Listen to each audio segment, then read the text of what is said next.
UTSA averages over 9 runs per game. They're just 10 runs away from breaking the conference record for runs scored in a season. But they're going to face a really tough pitcher today. Rice has Davion Hickson on the mound. He's an MLB draft prospect. And watch what Marinac does with the front shoulder. You got to use that front shoulder like it's a flashlight that you need to see the ball. Keeps it in there to stay on that outside pitch, drive it to the opposite field, and get it out of the ballpark. And I want you to watch Barini's glove here. He does a great job of letting his throw come to him, keeps the glove right there by the bag, and Plumlee just slides directly into the tag. Great job on both ends by ECU. And Schroeder's got to be aware of the fastball from Lombardi here. He's been getting strikeouts with the fastball up at the letters. So if you see it up there, you got to take it. Got to lay off up top. Lombardi runs it in, and a swing and a miss. Yeah, it's easy to say lay off it upstairs. It's hard to do. With the ride that Lombardi gets on his fastball, it looks good to you. It looks like it's going to be right there to hit, and then it just stays up over your bat. And 7 Ks today for Lombardi, all 7 of them on the fastball. Last time we saw something like that where the, at that point, Los Angeles Angels? Yeah, that's California. what I was thinking of, too. The rally monkey back in the Frankie Rodriguez days of the Angels when they won the World Series. Was that like 2002? It was. As a Giants fan, it was crushing to see that it was in the palm of our hands, and the rally monkey got us. Well, they see themselves on TV now. That's Joey Abazia right there, the right-handed pitcher with the rally monkey. The Roadrunners are kind of like Thanos, right? They are inevitable. At some point, they're going to get you. The Florida Atlantic's got a really good bullpen, and they're going to give you a lot of different looks. And when you're putting together a bullpen, it's kind of like if you're putting together an ice cream shop, right? If you've got chocolate and vanilla, then that's okay. You could probably work with that, but you need a little bit more variety. You need a lot of flavors in the bullpen. You got to give you some different arm angles. 1-0. Takes a strike. One of the most impressive things, you get a guy with 9 overs, 21 doubles, you expect more strikeouts. Only 18 strikeouts this year and over 260 plate appearances. Yeah, great barrel-to-ball skills from Lytle. Makes a ton of contact, and he reminds me of Stephen Kwan, the Guardians outfielder. He has that really tight batting stance. The feet are very close together, and then he gets a longer stride when he gets going.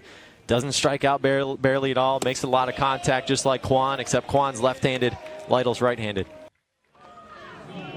3 hits today by FAU, all home runs. 2 for Schroeder, now 1 for Brady. Well, I think you've probably noticed the pattern now in Florida Atlantic's celebration after the home runs. They're coming over and taking a bow with everybody. And one of the reasons for that is earlier in the season, Pat Ward hit a grand slam that gave him an 8-4 lead against Wichita State. Came over, and they had a different celebration they would do where they'd kind of do the jumping, not quite like an arm bump, right? The jumping arm bump. And Ward came down, landed kind of awkwardly on his leg, and got hurt, and he's out for the year. So they had to come up with a new way to celebrate the home runs, and that's what they've come up with. Nobody leaving the ground. We're just going to run over and everybody take a bow. Bow to your sensei. I'm ready for like the new fad to just go back to the handshake. Went around on that one. Tried to hold it back on the check, but it's 1-2 now on Harrison. Harrison 3 for 10, hitting 300 in this championship tournament.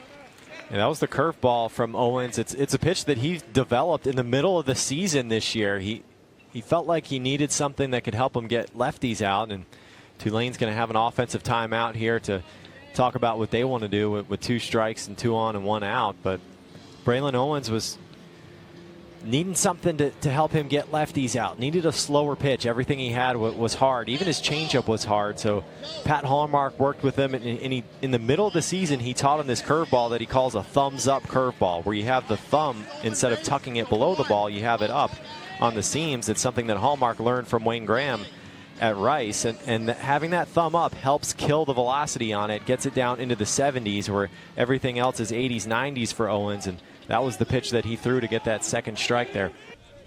And scouts are talking about Lombardi as a potential second-round draft pick. He's kind of been climbing up draft boards, and it's because of that fastball. He can get it up to 97 miles per hour, but the thing that makes it really good is the ride on it, and it comes from the high spin. He's coming over the top on you. He gets behind it and on top of it, and that causes the ball to have a lot of backspin on it and it stays up in the zone longer than the hitter thinks it's going to, and he gets a lot of swings and misses with it.